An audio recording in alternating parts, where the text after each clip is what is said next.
A small Baptist church in southern Texas, once a place of peaceful worship for the residents in this town, but on November 5th, a gunman opened fire, shooting indiscriminately, killing 26 people and injuring 20 others. Raise your heart! The nation looked on in anguish. Yet another mass shooting, and one of 331 on U.S. soil this year. Thousands have sent messages of empathy and support, and many have come in person to pay their respects. This was a tragedy that the people of Sutherland Springs are still struggling to cope with. Dozens of people were caught unguarded in what should have been a sanctuary. No one had ever imagined that they would face such an attack here. It's been turned into a shrine to remember the lost lives, each chair representing a victim positioned where they were sitting during that last service. A pastor who helped carry out the bodies says the incident hasn't changed local opinion over the right to carry arms. It's a horrible thing, but I think if you look at history, being able to put into check a government that is out of control is much safer. Unfortunately, sometimes bad people get a hold of guns.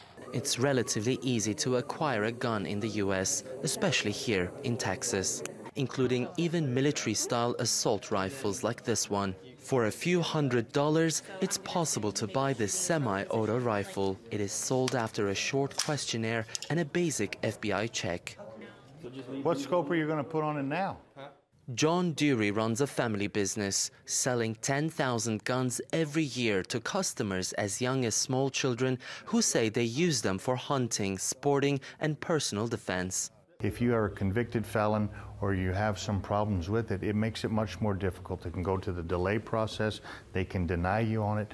But if I've done nothing wrong in my whole life and I've been an upstanding citizen, why should I be at all slowed down on a purchase of a gun? But the screening process hasn't prevented the 317 assailants this year from getting hold of guns. In October, Stephen Paddock was stockpiling 47 guns in his 32nd floor Las Vegas hotel room. He then rained 1,100 rounds over hundreds of festival participants, claiming 58 lives. Hundreds of tragedies in 1 year, but gun ownership doesn't seem to be open to discussion. Many instead choose to focus on remaining vigilant. As Christians, we are our brother's keepers. If you know somebody that's trouble, not supposed to have a gun, do something about it. I mean, a gun didn't go in there and kill our friends. A crazy man with a gun went in there and killed our friends. Communities are finding comfort in coming together. But with very little momentum for policy change towards gun control, many fear that scenes like the one experienced here in Texas are becoming all too familiar in America.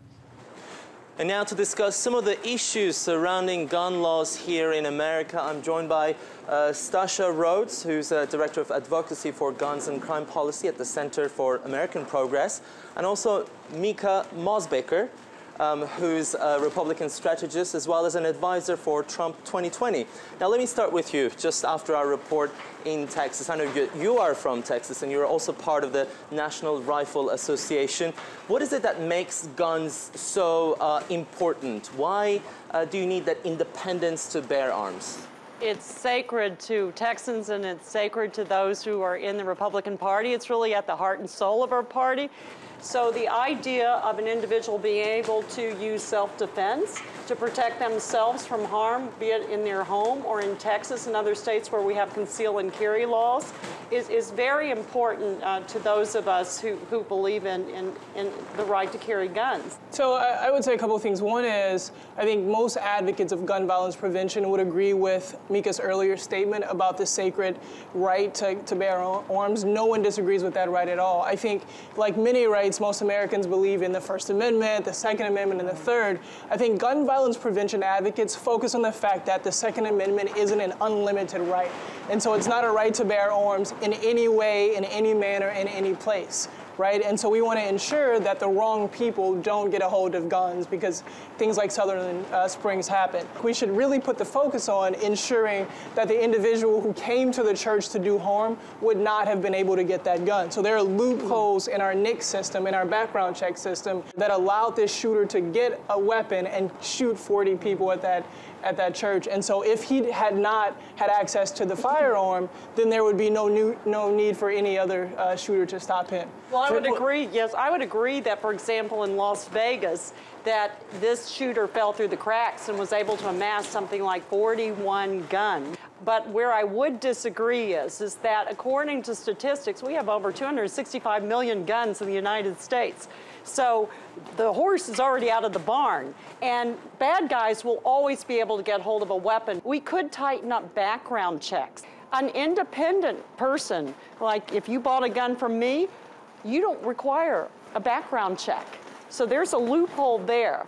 And I think that it's almost impossible at this point. It's unrealistic to say, well, let's just abolish guns. Stasha? Yeah, so I don't think anyone's advocating to abolish guns. What kind of controls would you like to see?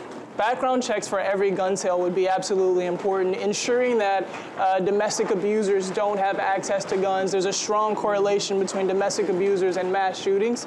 Also, these military-style semi-automatic weapons should not be in the hands of everyday citizens. Well, let me just ask for some final thoughts here. Sure. For you, Stasha, you're doing advocacy work, and I only assume that it's been an uphill battle. Sure. Trying to influence gun laws here in America. What's the biggest issue you're facing in your work? And I think it's important for everyone to understand that no one's really against the Second Amendment. We're really just trying to save lives. And for you, Mika, I'm just wondering, since you're an advisor for the Trump 2020 campaign, what do we expect, or what can we expect Trump to do? Tighten the borders. Immigration reform, which we're looking at hopefully going through Congress in 2018. That will eliminate a portion of the violence in this country. Address mental illness, address opioid crisis. What the Republican Party stands for is for limited government. So there will be a pushback for too many regulations.